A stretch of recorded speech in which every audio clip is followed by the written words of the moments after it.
Welcome to Serious Business. Today we'll be talking about how to think like an investor. This is your brain on opportunity cost. What is opportunity cost? It's the difference between the chosen option and other options when making a decision, usually when allocating resources. So basically, what is the most effective way to spend your money and what are you actually doing with it? Or what are all the other ways you could use it because you don't know what's most effective? Um, So this relates to the time value of money, which is an artifact of fiat currency. Basically, receiving X dollars now is better than receiving X dollars later because you could be earning yield on your money by lending it out or investing it.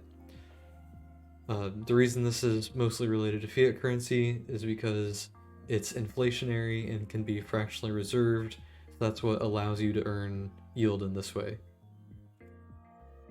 Today on You've Been Fooled, last video I said debt was bad, and you probably believed me. I said it's bad for inflating prices, but it's very good for you. If you can take out debt for buying a house even though you could pay in cash, you could take the loan at 5% and invest the cash gradually, hoping for a 9% compounding yield.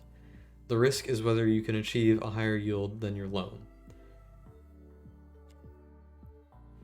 Quick reminder to like, subscribe, and tip. So the next question is mortgage versus margin. Mortgages and borrowing margin to invest aren't the same.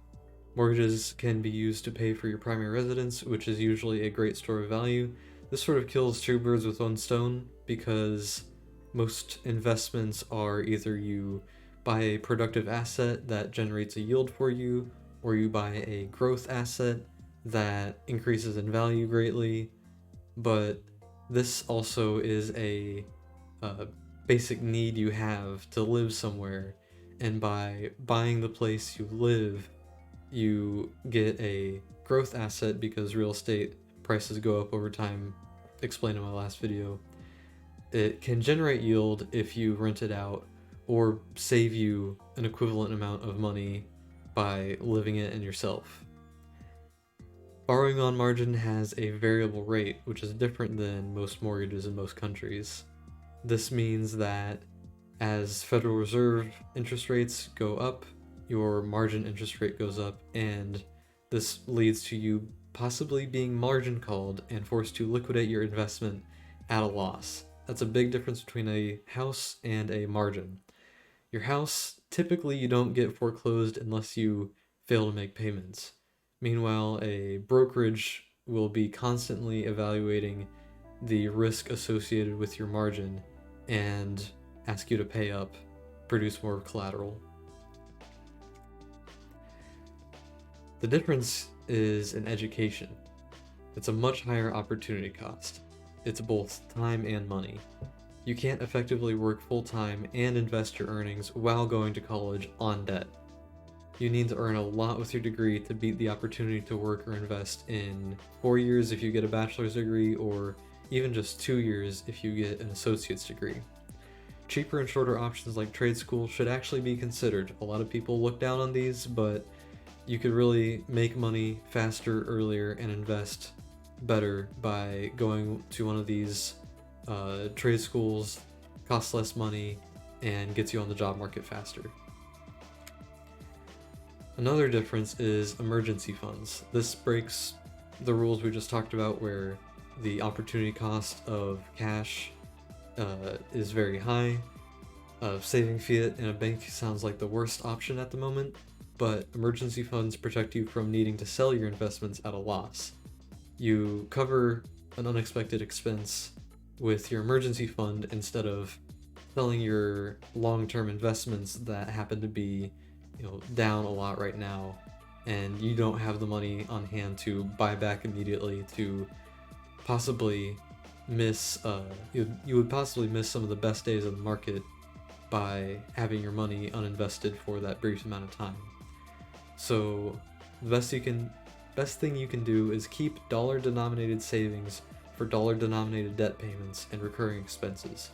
A lot of people recommend 3 months of expenses. I also tack on all my insurance premiums at once, So house premium, car premium, healthcare premium is a big one, so I don't quite do that, but that's a long-term goal for me. And again, everything comes back to crypto for me. When investing, I always consider Bitcoin or Monero as my opportunity cost. So these have a lot of potential in my opinion.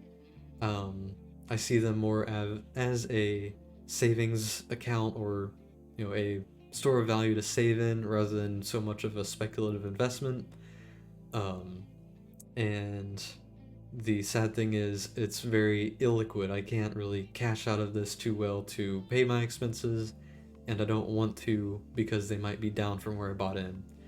So trying to time the market or trade shitcoins will probably never beat DCAing one or both of these. If you're not familiar with DCA, it means dollar cost average, and it's shown in this graph here where you basically buy a regular amount on a regular time interval, and by doing this your average price stays much lower than some of the volatility spikes you'll see in pretty much any asset, including Bitcoin.